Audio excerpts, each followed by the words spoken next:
sometimes when you're hitting the wall, you're like, oh, it's impossible. I can't do this.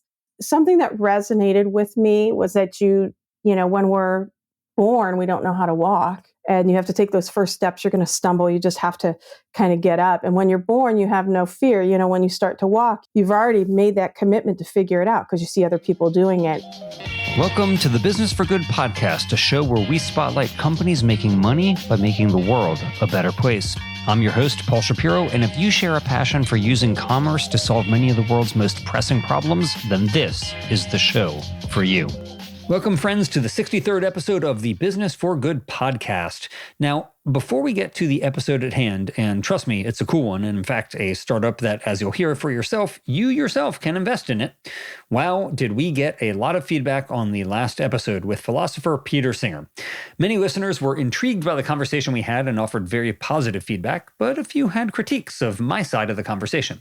That critique was summed up fairly, in my view, by one listener, John in Maryland, who said that he liked the episode but thought I appeared a bit too dismissive at times of the good that animal welfare reforms like egg producers going cage-free have done in the world. So, to clear up any misconception I may have implied during the interview, I am enthusiastically in favor of making farm animals' lives better, including, of course, ending the cage confinement of egg-laying chickens. The point I was perhaps inartfully making was that while animal advocates inspired by Peter Singer's writings have succeeded in reducing the suffering of some categories of farm animals in some countries, the total number of farm animals used by humanity, including generally speaking in those countries as well, has skyrocketed as per-person meat consumption has steadily risen. And that food technology seems to offer a more realistic path to reversing those numbers than do ethical arguments alone. But in the meantime, rest assured that I do think it's important to improve conditions for animals who will certainly be used for food. Okay, so with that response to some of the feedback from the last episode out of the way, let me tell you a bit about this idea that is so cool that you may just want to go online and buy a piece of this episode's company yourself. Landfills are, well, filling up. We are running out of places to put our trash, and the trash that we've landfilled, it won't decompose for centuries. But what if we could take a lot of trash, seed it with fungal cultures that would eat it and render it no longer toxic within just a few weeks rather than having to wait for centuries? That is exactly what Microcycle is planning to do, and we've got their CEO, Joanne Rodriguez, on the show to talk all about it. After a decades-long career in construction, Joanne started Microcycle, and with her team has been training fungi to eat construction trash, especially asphalt, and plan to not only sell that service to municipalities and landfills, but then to take the fungal mycelium that they've grown and sell it as biodegradable packaging material. Pretty cool, huh? Well, what might be even cooler is that you yourself can invest in Joanne's company, Mycocycle, right now. Normally, startups on this show are seeking funding from deep-pocketed venture capital firms. But Microcycle is taking a different approach, seeking to raise their first round from hundreds of individuals just like you via startupengine.com with a minimum investment of only $262. If you like what you hear on this episode and you want to own a piece of Microcycle as an early investor, you can see the link to their investment campaign in the episode page on our website, businessforgoodpodcast.com. So take a listen to the company and the mycelium that Joanne is growing, and if you like it, go and invest. It's an impressive story and one that might even involve you. Joanne, welcome to the Business for Good podcast. Thanks for having me, Paul. Hey, it is really, really great to be with you. I have read so much about what you and your company are doing. It's really cool. So it's a great honor to be chatting with you. Let me just get right to the point, Joanne. And I want to ask you, what's the problem with landfills? I see you're trying to solve this issue, but putting things in landfill seems like a pretty efficient way to get rid of the waste that we don't want. So why can't we do it that way? I suppose we can do it. For decades, we've been doing it the same way, right? And we've relied on two methods of dealing with waste. We've either dumped it or we've burned it. Unfortunately, it's become a bit of a short-sighted approach because not only is it contributing to human and environmental health issues, because materials sit there indefinitely, 400 years. In the U.S., landfills are now at an 85% capacity rate, and they're losing space because of bans of China taking our trash and other initiatives that have impacted how we handle our waste and where we send it and store it.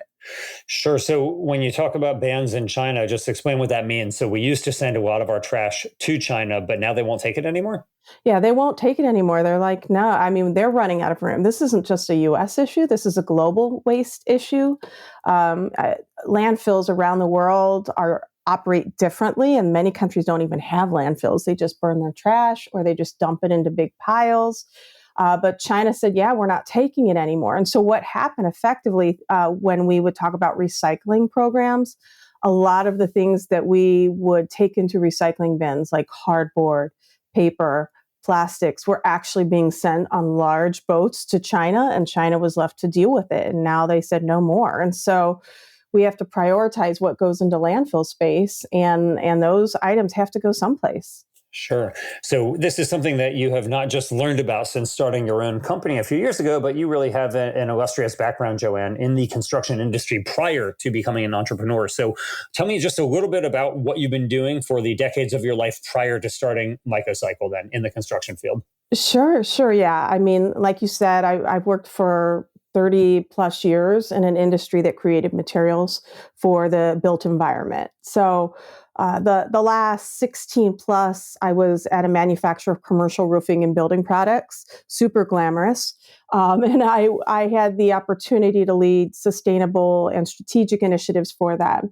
And in that time, that's when we really started to see this emergence in the last 10 to 15 years of waste related to the construction industry and the materials that we manufactured, the carbon impact of construction and of buildings in total.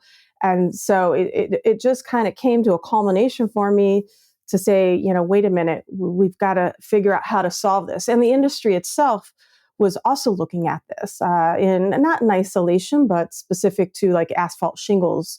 They were looking at how do we develop recycling parameters around this. So there were a few things that were evolving in and around 2014 to 2017 that predicated this thought process of starting a new company. So what led you to take that jump, Joanne? I mean, you've had a multi-decade career working at large companies. I mean, a lot of the people who are getting around that point in their career are thinking about retirement plans, not starting their own new company and acting as an entrepreneur. So what was it that led you to think, I'm not looking to, go into the sunset of my career. I'm looking to actually start some new chapter entirely. Yeah, Paul, I think it was a couple of things. I mean, when you work for a corporation, there's a lot of positive interactions. There's a lot of positives, but there's also a lot of frustration, right? You can't turn a huge ship on a dime. And I was just kind of worn out. I didn't enjoy it anymore. And for me, I felt like, I had been putting a lot of time and investment into them. And so it was time to maybe try to solve a problem from the outside in and put a lot of investment into me. And so this is my midlife crisis Corvette, right? To invest in me to start a new company. I affectionately joke that I want to write a book. Who let the 50-year-old in the startup sandbox? Because there aren't a lot of people that look like me doing this, although I am seeing more, and that encourages me. So yeah, it was frustration and need to try to solve it, and really solving it from the outside in seemed to make a lot more sense. That's really great. So, first, congratulations on taking that leap. I know that it can be daunting, having done it myself, and I think that it's a very noble pursuit that you're engaged in. So, my hat is off to you for it. So, let's just talk about, you mentioned, Joanne, the idea of solving this problem of waste from the construction industry from the outside. Now, what you have chosen to do is basically use mycology to try to bioremediate, and we'll get into what that means, some of this waste. But your experience is construction, not mycology, right? So, what led you to think or to even know about the potential for bioremediation and to say, there's an entire company here in this? Is it something that you read? Was it some interview you saw, a movie? Like, what was it that led you to think mycology is the answer? Right, right. Yeah, mushrooms could solve all the problems. I left. I left the company I worked for in June of 2017, and I decided to just kind of take a power down. I took a sabbatical, and in my career, one of the things I was really focused on was green infrastructure in the built environment, which is fancy for like vegetated roofing and on structure vegetation, and biomimicry and design. So looking at what nature shows us can work and how to green our footprint in the built environment space. So I decided to put my money where my mouth is and take a class in permaculture design. This is probably where it gets really tree huggery, but to really start to learn what I didn't know. And that's where I learned from Oregon State University about the power of fungi and the power of mushrooms and the natural remediation. And that's how I also came to get recommendations on mycologists. And I learned that fungi were the only known remediators of a carcinogenic class known as PAH. They're heavy hydrocarbons that are in a lot of the materials. And so that's what led me down this path to consider mycology as a solution. Joanne, there are a lot of smart people who listen to this podcast, but for a stupid person like me, what's remediation? When you clean or neutralize toxins out of something, you're remediating it. Okay. So you're talking then about essentially applying fungal cultures to the trash to remove the toxins from that trash by growing mushrooms on it. Is that right?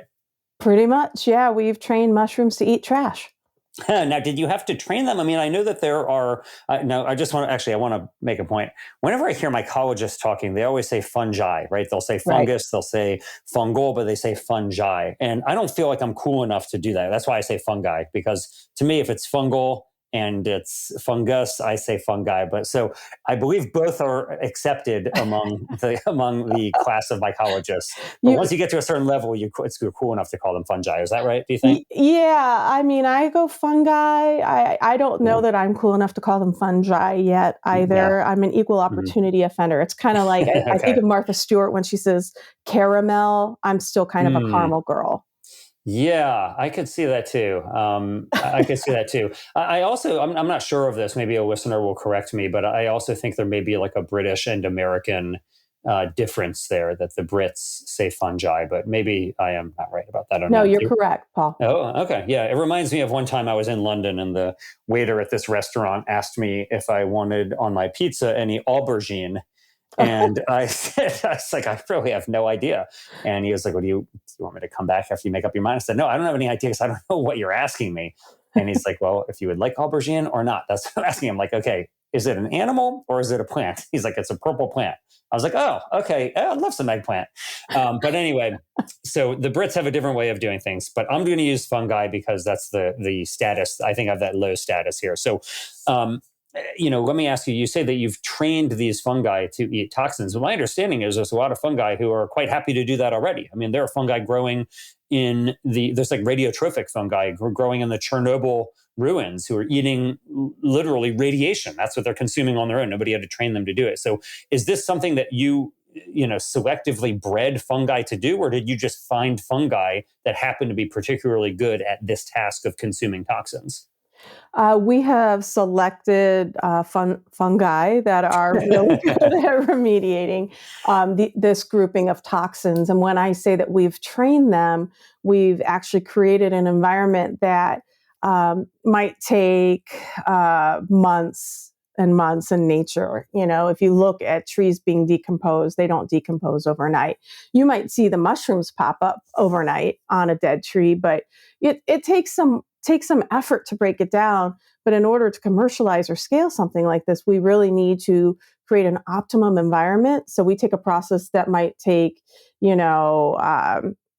years in nature, or even if we use our example in landfill, 400 years, we achieve it in 4 weeks or less. So That's where the training comes in.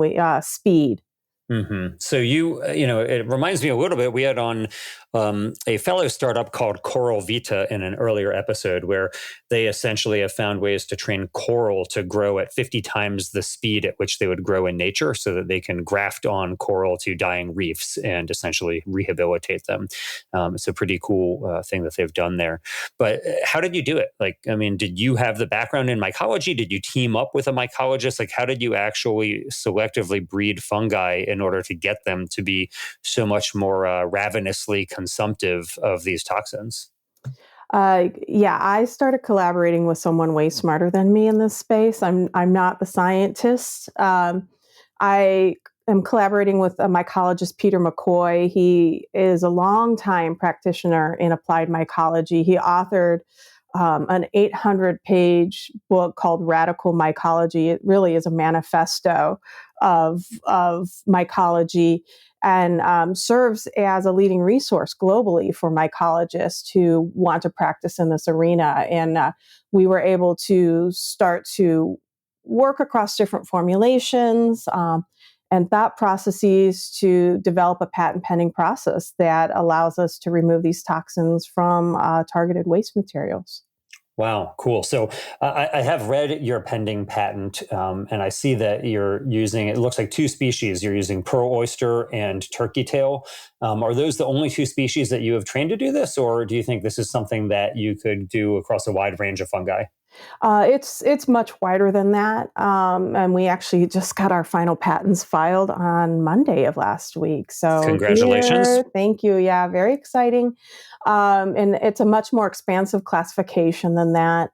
But yeah, those are great remediators, and they're well known in practice to do this. And if you Okay. even look back at Paul Stamets, who's kind of like the grandfather of mycology, he has used strains within the pearl oyster to tackle petrochemical contaminated soils out in nature and clean up water. And so those were natural go-tos. It's what we fed them and the environment we controlled that fed into the patent. Cool. Yes. So we've talked about Paul Stamets and his book Mycelium running in past episodes of this podcast as well.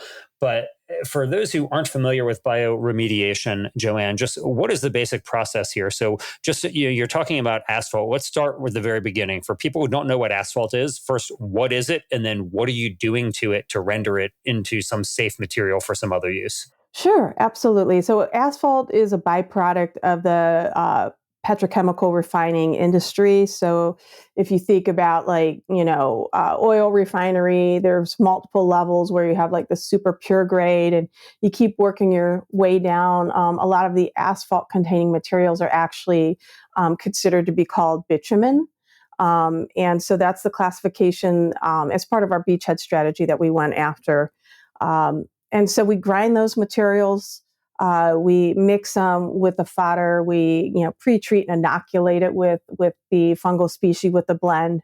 And I don't want to say set it and forget it, but we do put it into an environment where there's the optimum condition for their growth. And in 4 weeks, we have an outcome where the materials have been cleaned up. We've been able to neutralize the toxins. And so the fungi release these enzymes and grow throughout the materials. It's pretty fascinating if you've ever watched any of those videos of mycelium. That's the root structure of the fungi grow.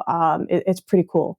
And they then can be harvested and taken and regrown into new materials at that point in time, or just put back into the ground. We've taken those toxins out. Are the mushrooms that are grown on the asphalt safe to eat? Like you're saying that they are consuming the toxins. Does that mean that the mushrooms themselves then have those toxins in them, or have they converted into something else that you could then sell those mushrooms for human consumption? Well, so these aren't really the mushrooms we're going to put on pizza.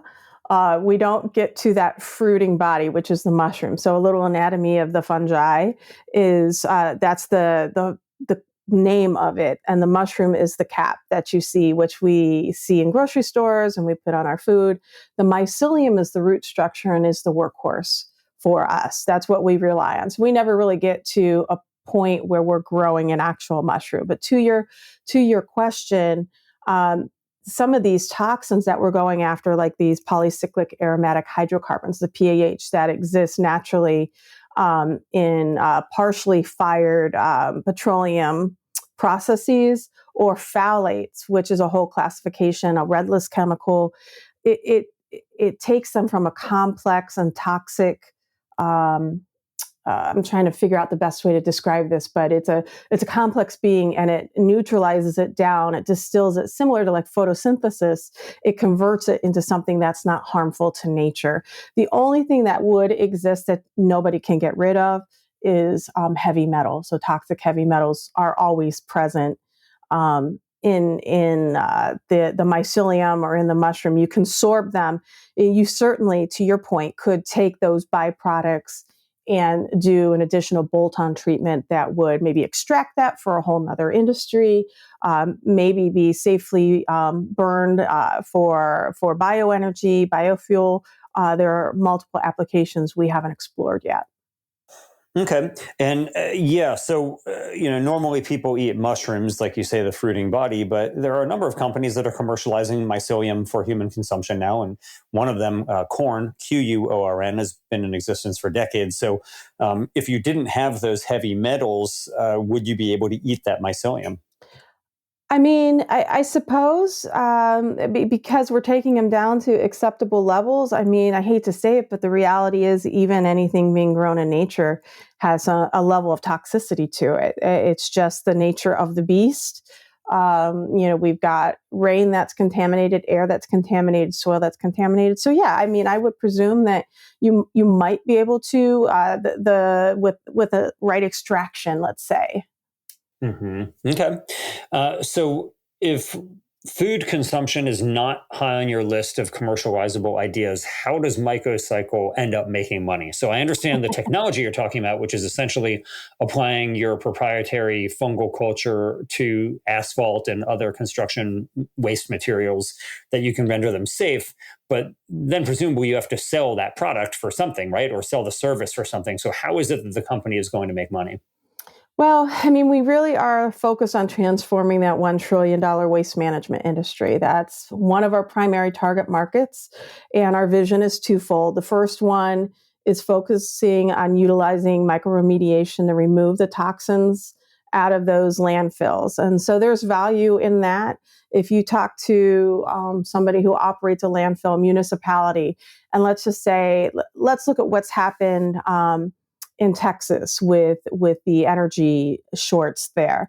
And there were pipes that burst. And so you had all this property damage and people are having to, rebuild interiors.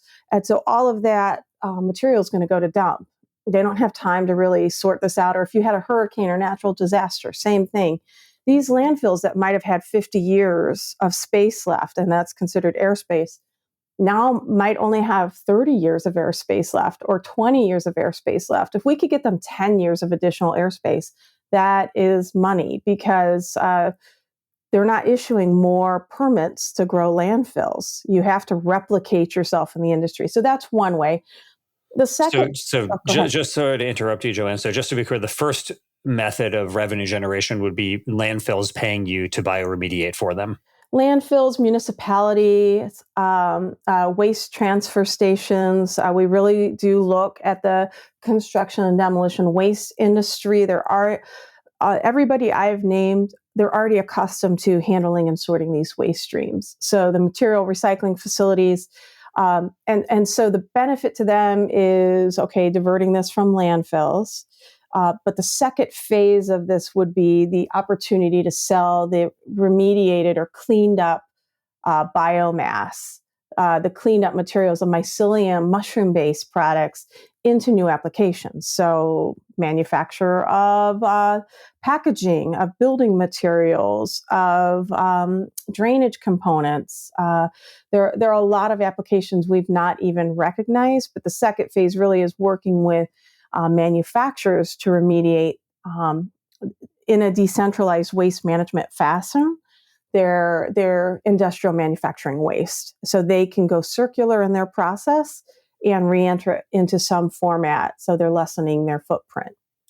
Well, that's very cool. We've had a past episode, Ecovative, one of the OGs of the mycelium space. And, as you probably know, they do a lot of mycelium packaging for various companies and rather than having those companies using styrofoam. So maybe there's a play, maybe even in conjunction with them, who knows? But we would love that. As we look at that, where if in collaboration we can get there faster, then let's go for it. And, you've got Ecovative. I've been following them for over a decade. I actually had even recommended the company I work for to consider looking at their production of new materials. But green chemistry wasn't so cool then.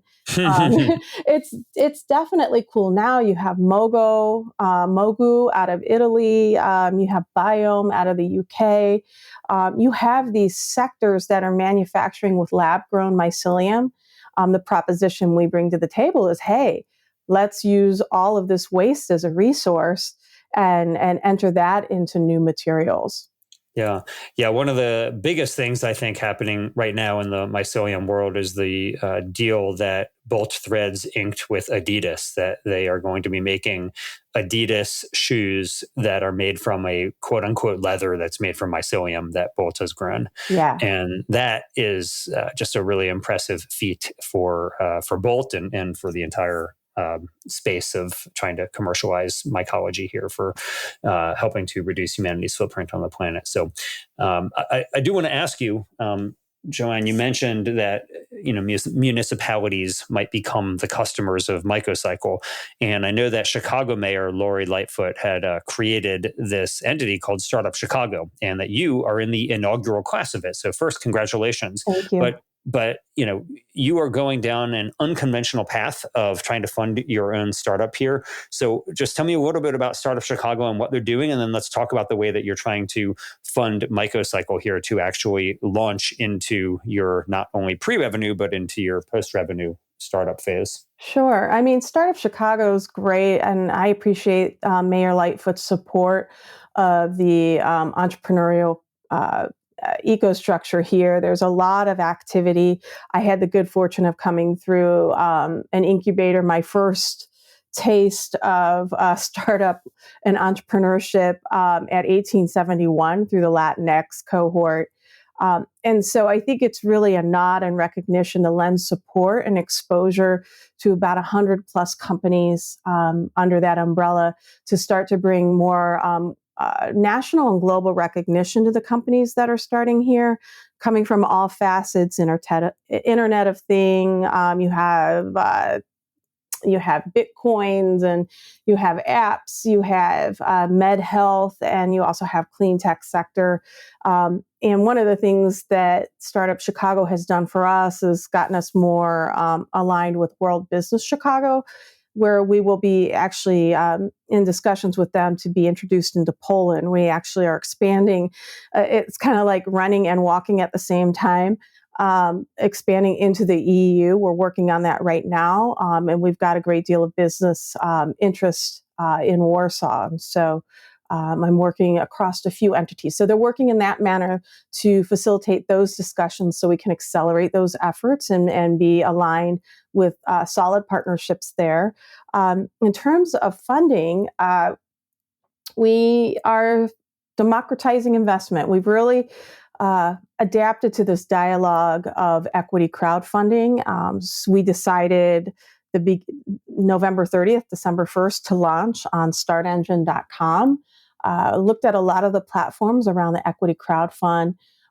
It's kind of a new and up and coming thing, and people look at it like it's a Kickstarter or GoFundMe, and I'm not diminishing the impact of either of those, but these are actually SEC regulated platforms. So we had to go through, the whole health and fitness for the business and the finance to even be considered on that. They also have to comply with regulations. And so what's really cool in the timing of this, I don't know if you realize this, Paul, is that there were new regulations that got voted into place last November, I believe. And they take place on March 15th. And so you'll see a lot more activity around this equity crowdfund platform. There are multiple options out there, and it is a growing market. You've got Start Engine, you've got Republic. I know I'm missing a whole slew of them, but it is a great way to allow everybody to have some social impact to investing and to have their voices heard in who they want to invest in. So why go this route, Joanne? Like, you have an attractive idea for a company. You have the science down. You're already getting interest. It's a popular space right now using mycelium. why not just go the conventional route of finding some early stage venture capital funds? Why go through the route of getting hundreds of individuals to invest a few $100s at a time in the company via Start Engine? Because I think that it's important to expand the reach. This will maybe be a little cheesy, but I look at the networks that Mycelium establish in collaboration in nature.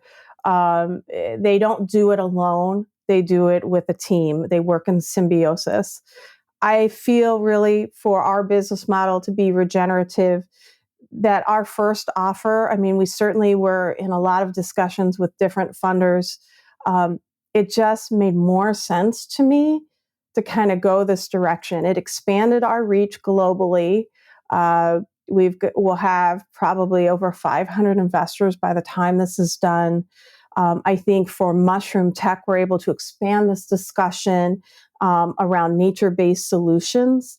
And we're not a consumer-facing brand, but I think that it also, we're able to kind of prop up and support mushroom tech and the consumer-facing brands and really drive demand for this. So there were multiple aspects to this outside of just raising the money. We really wanted to expand the awareness, and I believe that doing it in this manner, we have done it more efficiently a different way, for sure. But for us, it just really made sense.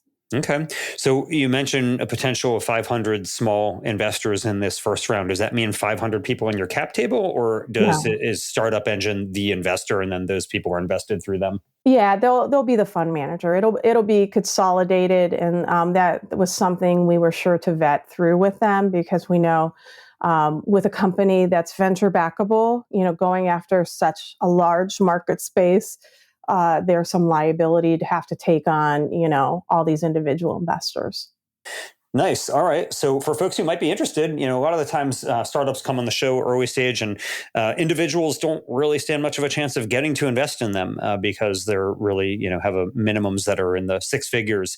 But here, the minimum is only $260 to get in on this, right, Joanne? Yeah, it's $262.50. Okay, sorry. So I shorted you by $250. Okay, so $262.50 is the minimum. We'll include in the show notes how people can invest in the company. But for some of the fundamentals, what does that get you? What's the total valuation of the company? How much have you raised so far? And how much more do you have to go in this first round?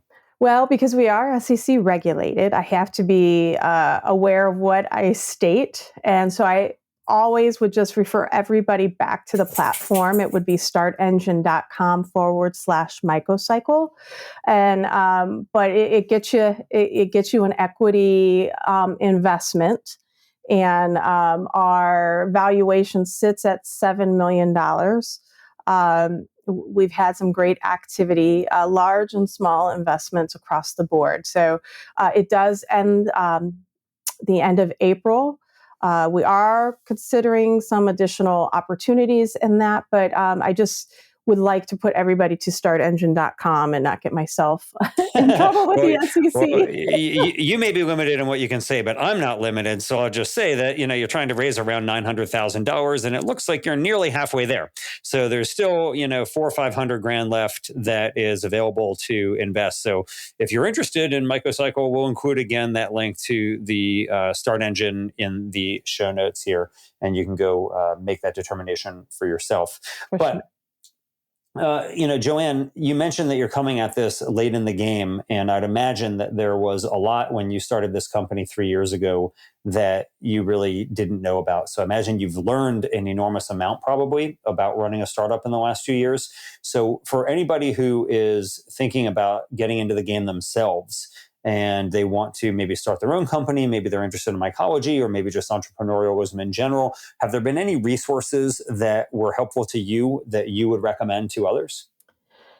Yeah, absolutely. I mean, you don't know what you don't know. As a CEO, I'm sure you realize that as well, Paul. And being in business for 30 plus years doesn't mean that you know how to start a business. There's infrastructure in place. So I would say seek out the entrepreneurial communities and even look it up. I have to say, I gave a tip of the hat to Eben Bayer, CEO of Ecovative. I talked to him back in 2018 just to kind of feel him out. And he's the one that kind of keyed me into this whole kind of, incubator accelerator space. And that's what got me down the right road, because I remember him asking me for a pitch deck, and I was like, what's a pitch deck? And then I'm Googling pitch deck and like, what are the components of a pitch deck? It was a language I didn't speak before. So, like I said, I went through the Latinx incubator. I won that showcase. I went directly into the Clean Tech Open National Accelerator. I spent most of 2019 honing my chops on this and figuring out how to speak a language that wasn't, it was parallel to what I had been doing, but was much more focused on the return on investment, adding value to the organization, mindful growth and strategy, to even be able to talk to investors. So I would just say for folks looking at it, go in that direction. And there wasn't like a book or a thing I read, but I will say that in end of January, February of 2019, I was at the Waste Management Sustainability Summit in Arizona, and I had the chance to see Mick Ebling talk. He was a keynote there. He's with Not Impossible Labs, and he was telling Daniel's story. If you look that up, he really talks about technology for the sake of humanity. So sometimes when you're hitting the wall, you're like, oh, it's impossible. I can't do this. Something that resonated with me was that when we're born, we don't know how to walk. And you have to take those first steps. You're going to stumble. You just have to kind of get up. And when you're born, you have no fear. When you start to walk, you've already made that commitment to figure it out because you see other people doing it. And one of the things he's known to be quoted as saying is commit and then figure it out. And so that's what I would say to people going into the startup space. Commit and then figure it out and solve for one problem. That was another thing. So Mick really served as an inspiration as well for me. I love that. I love that so much. And we'll include a link in the show notes to Daniel's story, which is a reference to a boy in South Sudan who lost both of his arms, and Not Impossible brought this prosthetic lab to him, basically. And it's a poignant story, and we'll include the link to view the whole thing. But I love what you're saying, Joanne, about commit and then figuring it out, because nothing gets you to figure something out more than having publicly committed to it.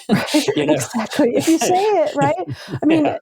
There's intention with this. It may seem chaotic, and there are people that will say, well, you don't seem focused, Joanne. You're going after too much. Or they'll say, you're not going after enough. And so, it is a double-edged sword, but we're committed to figuring this out and surrounding ourselves with people that are good, that have the skill sets to do this. And I think that's super important. And I think also using your network. I'm the fortunate beneficiary of having 30 years of networking under my belt. And so we have great advisors that are coming at this from all facets, of people coming to us and saying, how can we help you? What do you need? And I think you really can't underestimate the power of the ask. Mm-hmm. Right. Yep, I am totally with you on that, Joanne. You really almost never are going to get something that you don't ask for. And so I remember even starting my own company, The Better Meat Co., a few years ago. I was thinking, how are we going to raise money for this thing? Well, you know how? You ask people. That's really the way to do it. We just started asking, and one thing led to another. And so I hear you on all of that. And I know it's a very difficult thing to do, to start something from nothing. And so my hat's off to you for doing that, Joanne. And it's certainly something that I hope that you'll have great success in. But obviously you're committed to Microcycle, and you're seeking to bring bioremediation to a new level altogether here. But I'm sure, Joanne, as an entrepreneur yourself, that you have lots of ideas for companies that you think could solve some serious problem in the world. So for other people who are looking at, again, getting into the game themselves, is there something that you wish existed that doesn't yet exist, or maybe something that you think, somebody else ought to start this company? Yeah. So here's, I knew this question might be coming, and I thought I had a great idea, and apparently I wasn't the only one thinking of this. I think wherever we can, especially when we're talking about the environment and climate change and sustainability, and that's really where my focus is. How can we create a better Earth for tomorrow, not just for today? And so I thought about interface and how Buddy Hay, their sustainabilities are really started to change climate and reduce their footprint in operations by operationalizing climate change. Putting CO2 metrics into the line item, so it wasn't a nice to have; it was a need to have. It actually had a financial tie for the company, and so I thought, wouldn't it be great if we could do that for individuals? Like bring greater ownership to the consumer spend, and how we have a direct impact, individually driven climate change impacts.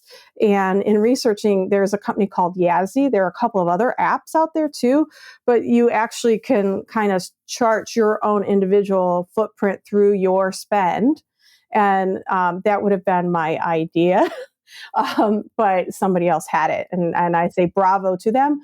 But I mean, I think that there aren't enough platforms or maybe enough awareness about what we as individuals can do, to really start to impact our climate footprints. And if we start to act as individuals, it really starts to drive a collective environment. Yeah. And I think that's an excellent point. And I would only supplement it by saying, it's a big world out there.